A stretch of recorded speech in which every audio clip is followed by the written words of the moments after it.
하나님의 말씀 보겠습니다. 하나님의 말씀은 신약성경 누가복음 20장입니다. 누가복음 20장 9절에서 18절에 이르는 말씀까지 제가 봉독해 올립니다. 누가복음 20장 9절부터입니다. 그가 또 이 비유로 백성에게 말씀하시기 시작하시니라. 한 사람이 포도원을 만들어 농부들에게 새로 주고 타국에 가서 오래 있다가 때가 이름에 포도원 소출 얼마를 바치게 하려고 한 종을 농부들에게 보내니 농부들이 종을 몹시 때리고 거저 보내었거늘 다시 다른 종을 보내니 그도 몹시 때리고 능욕하고 거저 보내었거늘 다시 세 번째 종을 보내니 이 종도 상하게 하고 내쫓은지라. 포도원 주인이 이르되 어찌할까? 내 사랑하는 아들을 보내리니 그들이 혹 그를 존대하리라 하였더니 농부들이 그를 보고 서로 의논하여 이르되 이는 상속자니 죽이고 그 유산을 우리의 것으로 만들자 하고 포도원 밖에 내쫓아 죽였느니라. 그런즉 포도원 주인이 이 사람들을 어떻게 하겠느냐? 와서 그 농부들을 진멸하고 포도원을 다른 사람들에게 주리라 하시니 사람들이 듣고 이르되 그렇게 되지 말할지이다 하거늘 그들을 보시며 이르시되 그러면 기록된 바 건축자들의 버린 돌이 모퉁이의 머릿돌이 되었느니라 함이 어찌미냐? 무릇 이 돌 위에 떨어지는 자는 깨어지겠고 이 돌이 사람 위에 떨어지면 그를 가루로 만들어 흩으리라 하시니라. 아멘. 기도합니다. 예수님 2022년도 새해가 또 밝았습니다. 주님께서 주신 사시사철 계절을 따라 이루어지는 과정 속에 우리가 날을 정해놓고 이렇게 지나는 과정 속에 있습니다. 주님, 이제 이렇게 새롭게 출발한 2022년도에 하나님의 크신 은총을 베풀어 주시사 믿음으로 살아가는 한날 한날의 삶이 되게 하여 주옵소서. 오늘도 이 아침 생명의 말씀을 주심을 감사합니다. 이 말씀을 가지고 또 우리가 한 주간 살아갈 때 힘과 능력이 되게 하여 주시며 이 시간에 성령님이 역사하여 주셔서 말씀을 전하는 자도 듣는 자도 예수 그리스도 안에서 성령으로 하나 되어지며 말씀을 통하여 우리의 삶의 육신적인 것과 영적인 것이 예수의 이름으로 치료받는 시간 되게 하여 주시며 영육간에 올라 강건하게 하여 주셔서 오늘도 이 종의 입술에 재갈을 먹여주시고 성령의 능력으로 함께 해주셔서 또한 성령님이 은혜 안에서 역사하시는 복된 시간 되게 하여 주옵소서. 종의 생각과 마음과 모든 일과를 주님이 총괄하여 주시고 주관하여 주시고 역사하여 주시옵기를 원하옵고 사랑이 많으신 예수님의 이름으로 기도하옵나이다. 아멘. 할렐루야. 감사합니다. 우리 한번 따라서 합시다. 환경을 이기는 믿음이 되자. 네, 여러분 이 말씀은 제가 아주 오래전부터 많이 시간마다 또는 때마다 여러분들에게 들려주는 하나의 어떤 제 목회 신앙의 철학과 같은 말입니다. 환경을 이기는 믿음은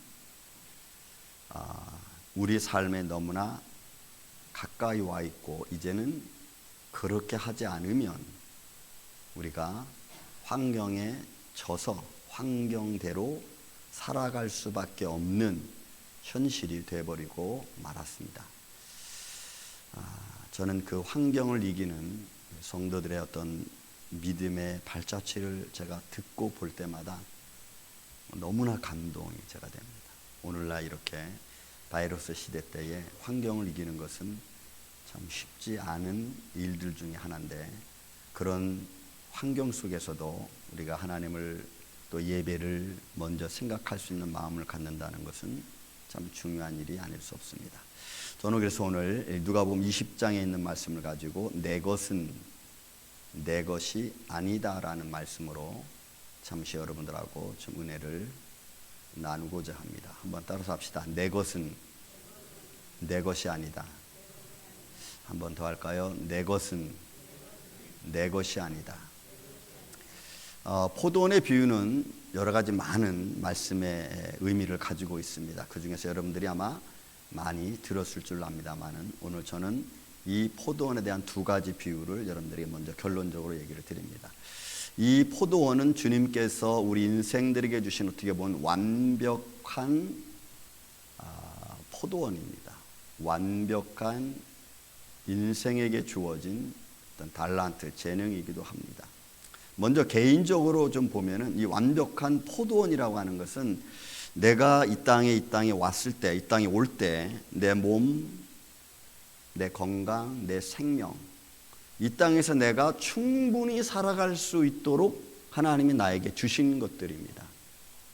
그래서 육신은 질병에 걸리면 스스로 자가 치료할 수 있는 능력을 가지고 있죠. 그런데 그 자가 능력이 오늘날은 많이 소멸됐습니다. 질병은 강해졌고 몸은 쇠약해졌고, 하나님이 원래 주신 육신은 정말 강하고 담대하고 그리고 재능이 뛰어나죠. 습득력이 좋죠. 그런 모든 하나님의 은혜를 오늘날에 와서는 많이 잃어버렸습니다. 하나님은 완벽하게 우리의 생명을 주었고 건강을 주셨습니다. 그래서 살아갈 수 있게끔 다 하나님이 주신 거죠. 농부로 우리가 비유를 한다면, 농부로 비운다면 농부가 들어가서 삶을 충분하게 자기 마음껏 재능을 발휘하면서 살아갈 수 있는 터전이 포도원입니다. 그래서 이 포도원의 모습은 우리에게 있어서 완벽한 삶입니다. 하나님이 우리로 하여금 충분히 살아갈 수 있도록 우리에게 선물 주시고 배려했다는 의미를 가지고 있습니다. 오늘 본문의 말씀도 비유로 백성들에게 예수님이 설명을 했습니다. 그 중에서 우리가 먼저 봐야 될 것은 첫째로 농부와 우리 인생에게 주신 하나님의 선물, 그러니까 결국은 부족함이 없는 것을 우리에게 선물로 준 겁니다. 절대로 하나님은 우리에게 부족한 걸 준 게 아니고 충분하고 완벽한 걸 우리에게 주셨습니다. 그런데 우리는 이 충분하고 완벽하게 받은 선물을 자꾸 우리는 착각하면서 살아가죠. 착각하면서 살아갑니다. 먼저 이 포도원은 제가 금방 말씀드린 것처럼 어떻게 보면 개인적으로 보면은 내 인생의 모습이기도 하고 내 육신적인 삶이기도 합니다. 또는 농부적인 입장에서 보면은 삶의 터전이죠. 완벽하게 살아갈 수 있고 충분히 누리고 기뻐할 수 있는 삶의 터전입니다. 그래서 거기서 우리는 하나님 주시는 기쁨과 즐거움과 또 풍족하게 주시는 모든 것을 가지고 우리는 누리면서 살아갈 수 있는 삶의 바탕이 되는 거예요. 그것을 우리는 마태복음 21장에 보면은 마태복음 21장 33절에 포도원의 이야기가 좀 나옵니다. 근데 그 포도원의 이야기를 제가 쭉 살펴보니까 이렇게 되어 있어요. 하나님께서, 주인께서 포도원을 만들어 놓고 그것을 산 울타리로 쫙 둘렀습니다. 포도원 농장을 만들어 놓고 산 울타리로 싹 둘렀습니다. 뭘 의미할까요? 도적이나 짐승이나 어떤 것들이 들어오지 못하도록 완벽하게 하나님은 산 울로 두른 포도원을 농부들에게 맡긴 것이고, 또 그렇게 완벽하게 우리가 살 수 있는 모든 재능을 주셔서 우리 생명을 주시고 이 땅에 보내시기도 한 겁니다. 산울로 둘르셨어요.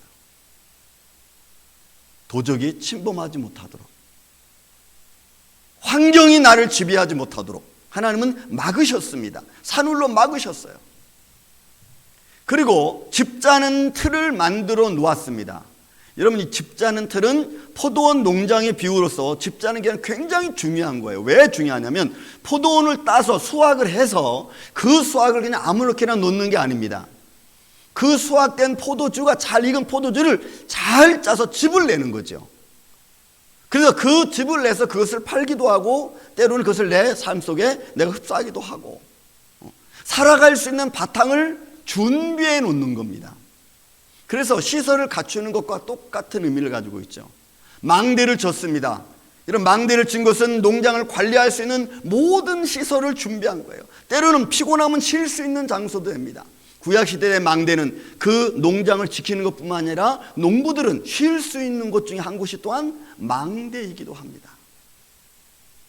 그래서 21장, 마태복음 21장에 기록되어 있는 것은 주인이 포도 농장을 만들어 놓고 산울로 완벽하게 두르시고, 그리고 집자는 기계를 들여놓고, 그리고 망대를 짓고 충분히 누릴 수 있도록, 충분히 살 수 있도록 배려한 곳이 이런 포도원이에요.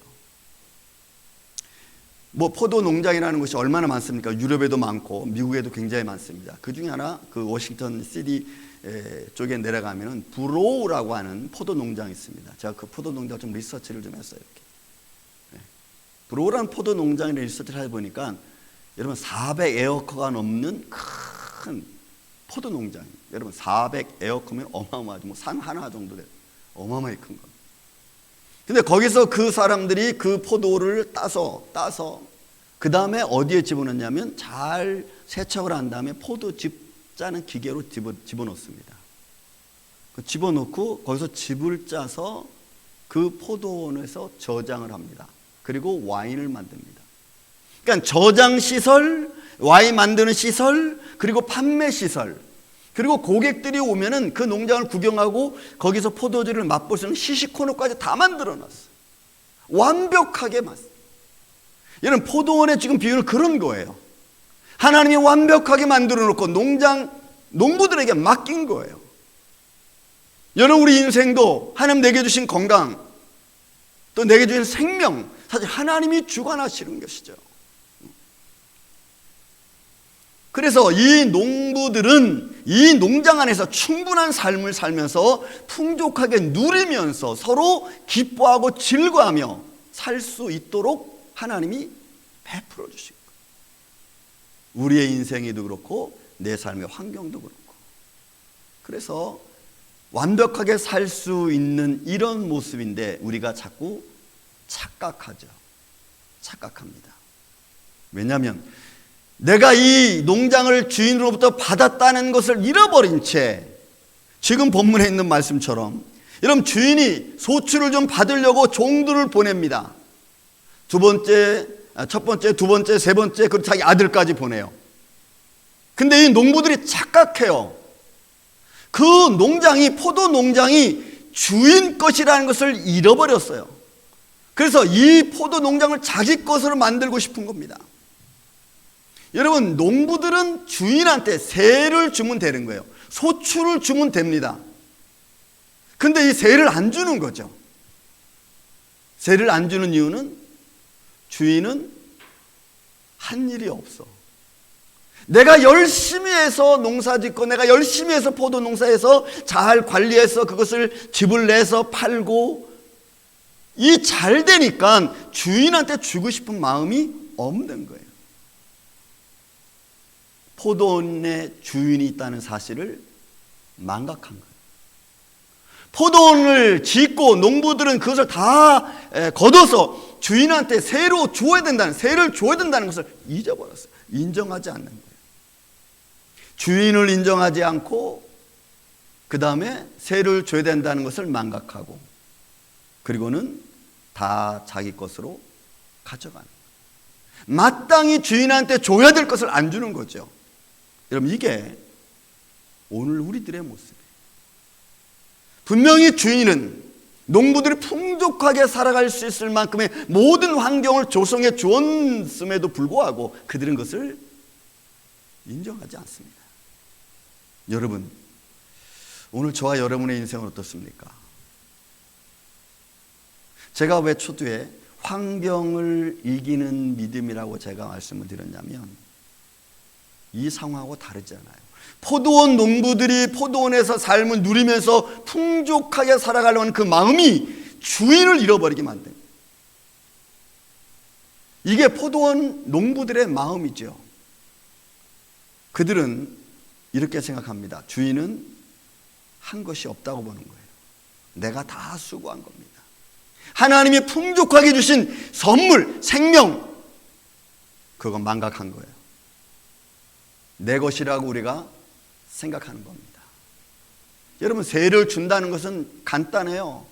그 세를 준다는 것은 포도원 주인이 있다는 것을 의미하는 것이고, 여러분, 세를 준다는 것은 내가 종이라는 것을 인정하는 거예요.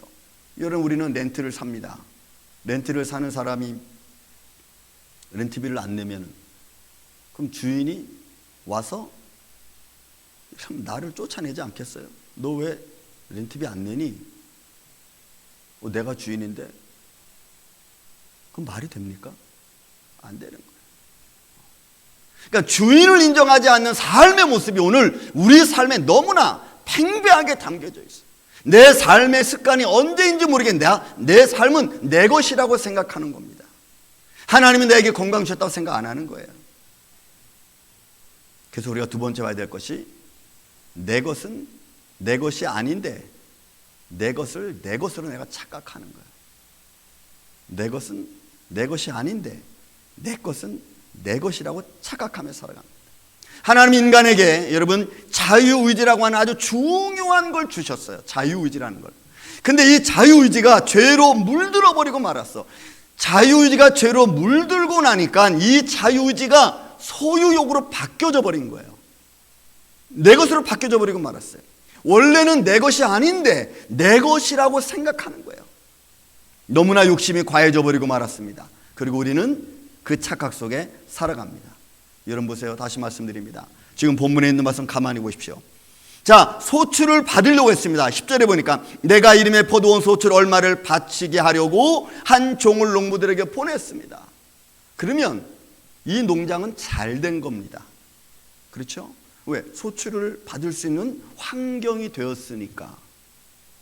근데 농부들은 그렇게 소출을 받으러 온 그 종을 죽여요. 핍박합니다. 첫 번째, 두 번째, 세 번째. 왜 핍박하는 거죠? 주고 싶지 않은 거예요. 그냥 쉽게 말하면. 주고 싶지 않은 거예요. 내가 왜 받으러 왔느냐? 이건 내 건데 왜 받으러 왔냐는 거죠. 안 주고 싶은 거예요. 그래서 그 종들로 하여금 내쫓는 거예요. 여러분 마지막 14절 말씀 보면 농부들이 그를 보고 서로 의논하여 이르되 이는 상속자니 아들이 왔습니다. 아들은 공경할 줄 알았어요. 그런데 오히려 더 핍박합니다. 야 상속자야, 야 우리 거 완전히 뺏으러 온 거 아니야? 하고는 아예 상속자를 영문문 밖으로, 본문에 있는 말씀 포도원 밖에 내쫓아서 죽여버렸어요. 농부들은 그러면 안 되죠. 농부들은 내가 이것을 세로 받았으니까 잘 농사에 세를 내야죠. 소출을 드려야 되는 것이 당연한 겁니다. 근데 착각하는 거예요. 그 착각은 하나입니다. 너무 잘 된 거예요. 여러분 인생이 너무 잘 풀린 거예요. 인생이 너무 사업이 잘 된 거예요. 풍요로운 거예요. 그 풍요로움을 뺏어갈까 봐 두려운 거예요. 여러분 우리 몸이 아름답습니까? 우리에게 재능이 많습니까? 하나님이 습득할 수 있는 재능을 주었죠. 아름다운 몸매를 줬습니다. 근데 오늘 아름다움은 다 상품화되고 말았잖아요. 상품화됐어요. 다시 말씀드립니다. 너무 잘 되니까 내 것인 거예요. 너무 좋으니까 내 것인 거예요. 그게 좋게 된 원인을 우리는 따지지 않아요. 좋게 된 원인도 내가 잠 못 자고 수고했고, 그죠? 내가 밥 안 먹고 내가 수고했고, 그래서 내 사업장이 잘 된 거지 하나님이 뭘 잘해줬다, 분위기 좋게 해줬다 그런 거 생각 안 하는 거예요.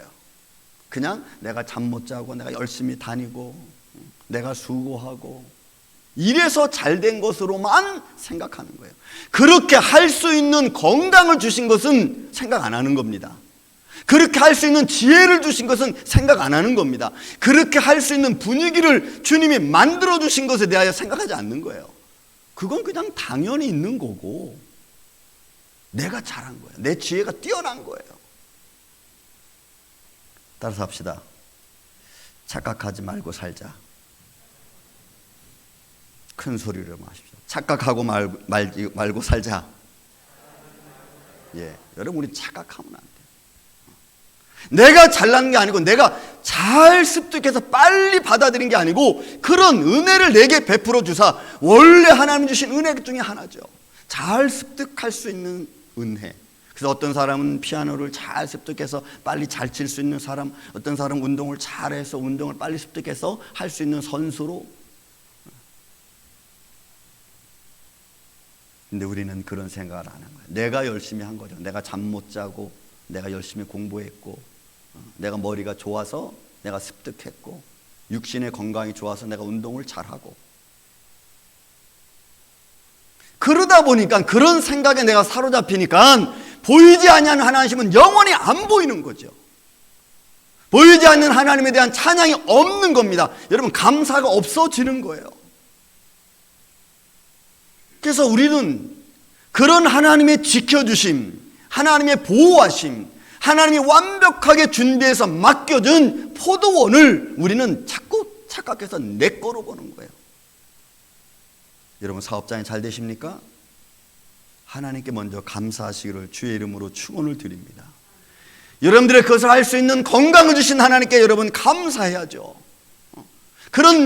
그런 환경을 내가 분별할 수 있고 지혜로 깨쳐나갈 수 있는 지혜를 주신, 명철을 주신 하나님께 우리가 감사해야죠. 우리는 잊지 말아야 됩니다. 이 모든 것을 살 수 있도록, 할 수 있도록, 누릴 수 있도록 주신 하나님께 영광과 찬양을 드려야 될 줄로 믿습니다. 그래서 내 것은 내 것이 아니에요. 신명기 8장에 아주 중요한 말씀을 합니다. 이스라엘 백성들이 광야에서 사는 동안에 이제 가나안 땅에 들어가게 됩니다. 가나안 땅에 들어가기 전에 모세에게 이스라엘 백성들을 통해서 말씀하신 내용이 보십시오. 내 마음에 이르기를 내 능력과 내 손의 힘으로 내가 이 재물을 얻었다 말할 것이라. 이렇게 말하는 거예요. 이스라엘 백성들이 광야의 삶을 살다가 가나안 땅에 들어갔습니다. 여러분, 가나안 땅은 통째로, 여러분, 가나안 땅을 통째로, 이방인이 살고 있는 땅을 통째로 이스라엘 백성들에게 주신 이가 하나님이시잖아요. 그런데 그들은 뭘 생각해요? 야, 우리가 이 땅에 들어온 것은 내가 능력이 있고 내가 힘이 있고 내가 재물 얻을 능력이 있기 때문에 내가 이거 얻은 거야. 이렇게 말한다는 거예요. 이렇게. 근데 내 하나님 여호와를 기억하라. 그 하나님이 내게 재물 얻을 능력을 주셨음이라. 할렐루야. 재물 얻을 능력을 주신 거예요. 할 수 있는 능력을 주신 거예요. 하나님이 그런 은혜를 내게 베풀지 아니하셨으면 우리는 얻을 수 없어요. 그래서 여리고 전쟁이 중요합니다. 왜? 여리고 전쟁은 그들의 힘으로 무너뜨린 게 아니잖아요. 앞으로 하나님의 영광을 너한테 이렇게 보여줄 거다, 이렇게 이루실 거다라고 하는 샘플로 여호와께서 여리고 전쟁을 이루신 거예요. 내 힘이 아니고 내가 너희를 위해서 하셨다는 거거든. 그래서 모든 지혜도, 이룰 수 있는 모든 환경도, 또 감동된 사람들을 붙여주는 것도 하나님이 보이지 않게, 우리 눈에 보이지 않는 곳에서 우리를 향해서 수없이 많은 기적과 표적을 이루시는 하나님의 뜻인 줄로 믿습니다. 여러분, 그 손길을 보십시오. 그 보이지 않는 곳에서 나를 향해서 움직이시는 하나님의 능력의 손길을 감지하십시오. 우리 믿음이 뭡니까? 그런 하나님의 손길을 보고 느끼고 또 간증하는 것이 여러분 우리의 믿음이 아니겠어요? 우리의 믿음은 현실만 바라보고 어쩔 거나 하면서 전전긍긍하는 게 아니고 하나님의 보이지 않는 곳에 역사하시는 손길을 보며 그 영광을 찬양하며 그 믿음으로 나아가는 것이 여러분 우리 믿음의 사람들이 마땅히 하나님께 드려야 될 믿음의 모습인 것입니다. 다시 한번 좀 봅시다. 우리 인생, 몸 건강, 우리 힘이 아니죠. 여러분, 지금이라도 우리가 아프면은 우리가 하나님께 예배할 수 있습니까? 일터에 나갈 수 있습니까? 지금 바이러스 시대, 위드 코로나가 이미 됐기 때문에 뭐 더 이상 여기는 안 나오고 있지만 여러분, 우리는 하루만 아파도 또 요즘엔 뭐 감기만 좀 심하게 하고 뭐 열만 나도 우리는 안 나오잖아요. 어느 순간 우리 몸이 연약해지면 우리는 다 무너지는 거예요. 생명, 여러분 하루아침에 무너질 수 있어요. 하나님 거라는 것을 내가 인정하지 않고 살면 그 인정하지 않고 사는 만큼 사실 우리는 하나님을 무시하는 겁니다. 자녀? 여러분, 자녀는 우리에게 통해서 하나님 약속의 말씀이 이루어지는 거죠. 생육하고 번성하라. 그러면 그것을 우리는 잘 보호하고 관리하고 사랑해주고 위로해주는 의미가 있죠. 그런 마음을 가지고 우리가 자녀를 보살피는 거 아니겠어요? 때로는 참아주고 기다려주고 또 때로는 잘 충고해주고. 하나님은 우리를 그렇게 하시잖아요. 나를 향해서 기다려주시기도 하고 참아주시기도 하고 때로는 나를 충고해 주시기도 하고. 하나님이 나한테 그렇게 해주니까 나도 내 자녀에게 그런 모습을 가지고 행하는 거죠. 그러나 그 생명의 주관자는 하나님 아니십니까? 부모님 섬기라는 의미가 크잖아요. 섬기라는 의미가. 생육하고 번성하는 삶의 하나님 말씀 속에서 우리는 부모님을 통해서 육신의 몸을 그 땅에 왔으니까 잘 섬기는 거죠.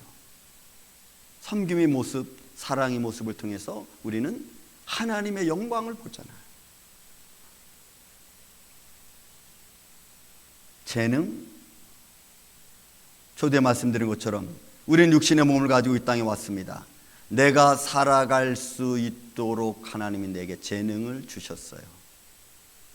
내가 살아갈 수 있도록.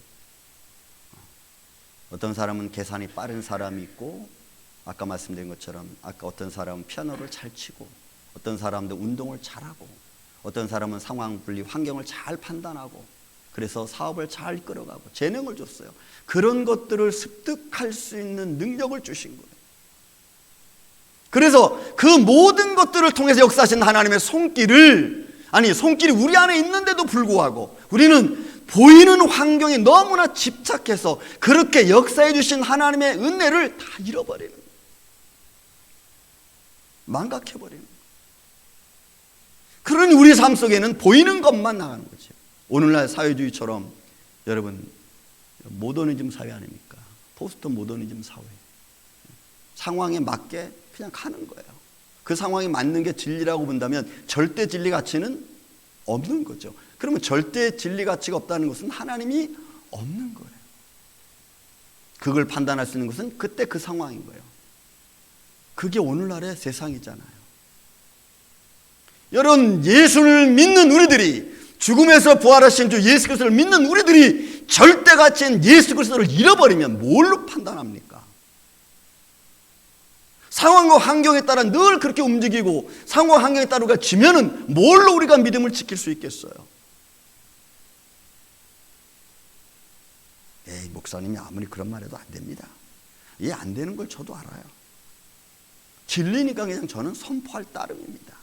왜요? 시대는 점점 그렇게 흘러가고 있기 때문에 이건 제 힘으로 막을 수 있는 게 아니에요. 그러나 믿음의 사람들은 알아야 됩니다.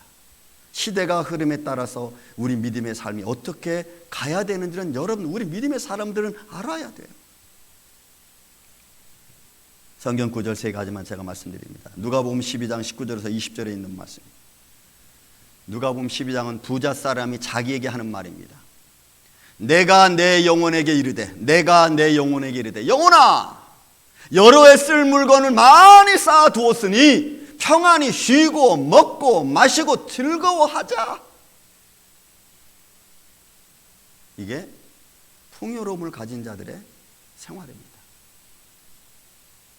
근데 하나님이 그렇게 생각하고 있는 부자에게 하나님이 이르시되, 어리석은 자여, 오늘 밤에 내 생명을 내 영혼을 내가 도로 찾겠다. 그러면 네가 창고에 준비해 둔 그 많은 양식 누구 것이 되겠느냐 말하시는 거예요. 네 것이 되겠느냐. 그러니까 생명의 주관자이신 하나님을 잃어버리니까 결국 내 스스로의 소유, 욕심 가진 내 인간의 마음이 나에게 얘기하는 거죠. 야, 내가 여러 해 쓸 물건 많이 쌓아뒀으니까 내가 이제 먹고 마시고 즐거워하자. 내가 그것밖에 할 게 더 뭐 있겠느냐.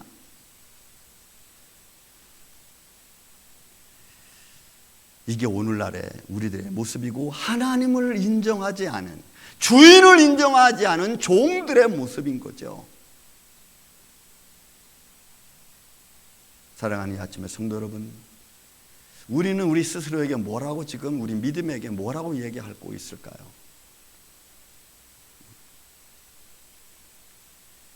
점점 어려워져 가고 있는 이 시대에 저는 여러분들의 믿음이 우리에게 은혜 베푸시는 하나님을 볼 수 있는, 분별할 수 있는 믿음이 되시기를 주님의 이름으로 축원을 드립니다. 그런 믿음을 내가 가지고 있어야 이 시대에 그래도 좀 진실한 모습으로 시대의 흐름에 내가 따라가는 것이 아니고 좀 분별하고 좀 제시할 수 있는 지혜를 가진 자가 되지 않겠어요? 또 마태복음 6장 20절부터 24절에 있는 말씀을 제가 좀 함축시켜 놨습니다. 내 보물이 있는 곳에 내 마음이 있다. 이거는 인간의 삶은 누구나 다 마찬가지죠. 그래서 거기에 내 마음이 있기 때문에 너는 두 주인을 섬기지 말라. 하나님과 재물이다, 이렇게 말하고 있어요. 그러면서 말씀하기를 내 보화를 하늘에 쌓아두라. 하늘에 쌓아. 여러분, 보화를 하늘에 쌓아두라니까 그냥 교회에다 헌금 많이 하세요, 뭐 이런 뜻으로 하는데 여러분, 그런 게 아니잖아요. 이건. 그런 의미가 아니잖아요. 정말 우리 인생의 삶이 보화 아니겠어요? 내 생명이 보화 아니겠어요? 그 인생의 전체가 어디에 있느냐? 먹고 마시고 즐기는 데 있느냐? 아니면 하나님을 기뻐하고 영화롭게 하는 데 있느냐라고 하는 거잖아요. 또 말씀드립니다. 여러분, 창세기 19장에 보면은 소돔과 고모라 이야기가 나오잖아요. 소돔과 고모라 이야기 속에 롯은 그의 사위들에게 가서 얘기하잖아. 야, 이 성 멸망하니까 우리 빨리 도망가자. 했더니 사위들이 뭐라고 얘기해요? 아유, 장인어른, 무슨 농담을 그렇게 합니까? 지금 이 성이 왜 무너집니까? 이렇게 즐겁고 이렇게 좋은데. 그게 여러분 12시간도 가지 않았어. 그렇게 한 말이. 그래서 농담으로 여겼더라, 이렇게 말해요. 진리를 농담으로 여기는 세상이 되고 있잖아요, 지금. 여러분들의 진리의 빛을 등불을 든다고 해서 그 사람이 등불이라고 보겠어요? 아, 저 사람은 왜 저래, 또 뭐 튀면 좀 잘났나? 이렇게 생각하지 등불로 바라보지 않는 세상이 되고 말았어요. 하나 더 볼까요? 마태복음 19장 20절은 부자 청년에 대한 이야기가 나옵니다. 부자 청년에 대한 이야기, 얘기 잘 아시죠, 여러분? 그리고 그 부자 청년이 예수님 말씀을 듣고 뒤로 돌아서 가는 그 모습. 그 청년이 재물이 많음으로 말씀을 듣고 이런 근심하다는 말은 인정하지 않다는 거예요. 그렇게 할 수 없다는 거예요. 그러니까 주님의 말씀대로 할 수 없다는 거예요.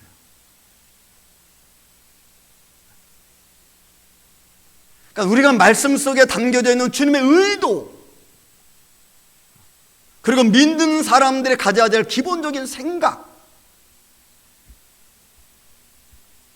내 것은 내 것이 아닙니다. 왜 그런 줄 아세요?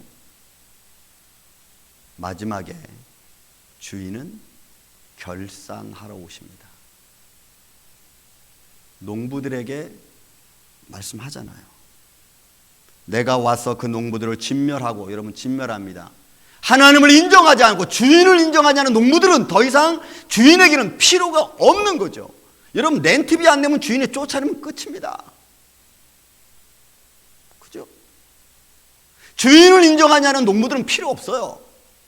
그냥 진멸해버리면 되는 거예요. 그리고 그 농장을 주인을 인정하는 농부들에게 주면 되는 거예요. 그냥 주인은 그러면 되는 거예요. 여러분, 심플하잖아요.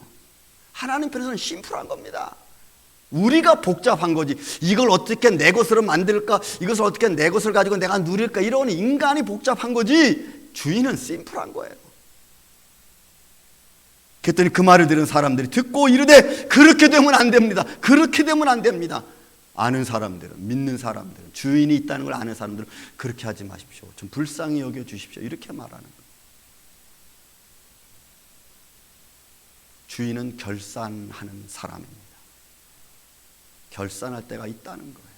저나 여러분이나 우리가 인생을 지금까지 살아왔고 주님이 베풀어 주신 포도원 농장에서 우리는 풍족하게 살아왔습니다. 근데 착각해서 그 풍족함이 내 것으로 알면은 그때부터는 문제가 달라질 수 있어요. 우리는 주인 앞에 세를 내야 됩니다. 소출을 드려야 됩니다. 우리의 인생을 가지고 하나님을 영화롭게 할 수 있는 인생을 살아야 됩니다. 주인은 굉장히 쉽게 생각합니다. 너나 믿니? 너나 인정하니? 내 믿음이 너를 구원했다. 너나 인정하니? 너는 구원받았다. 내 믿음이 너를 구원했다. 여러분, 인정하지 않으면 그래 끝. 2022년도 우리는 어떤 마음을 가지고 이제 살아갈 것인가? 시대는 점점 어려워지고 있는 이때에 하나님, 우리가 이런 긴박한 시대 속에서 하나님은 나의 영원한 주님이십니다. 내 생명의 주인이시고 내 삶의 주인이시고 내 삶의 터전의 주인이십니다. 그 주님 앞에 믿음으로 여러분들이 드시고 그 믿음 안에서 여러분 주님이 주시는 풍족함으로 누리세요. 내 것이라 그러지 말고 그냥 누리세요. 누리시고 서로 나누고 서로 협력하고, 그게 우리 믿음의 사람들이 가야 될 아름다운 축복의 길임을 믿습니다. 그 길 안에서 여러분들 승리하시기를 예수님의 이름으로 축원을 드립니다. 사랑과 은혜가 많으신 아버지 하나님, 감사합니다. 오늘날 우리 인생이 살아가면서 많은 삶의 환경을 겪습니다. 그러나 우리가 인생이 살아가면서 건강하다고 착각하지 말게 하시고, 사업이 잘 된다고 착각하지 말게 하여 주시고, 삶의 형편이 좋다고 착각하지 말게 하여 주옵소서. 내 생명의 주관자가 하나님이시고 삶의 터전의 주인이 하나님이신 것을 잊지 말게 하여 주옵소서. 그 믿음으로 2022년도를 승리하며 살아갈 수 있는, 주님 안에서 평강을 누리며 주님 안에서 기뻐할 수 있는 심령 가정들 되게 하여 주시옵기를 원하옵고, 사랑이 많으신 예수님의 이름으로 기도하옵나이다. 아멘.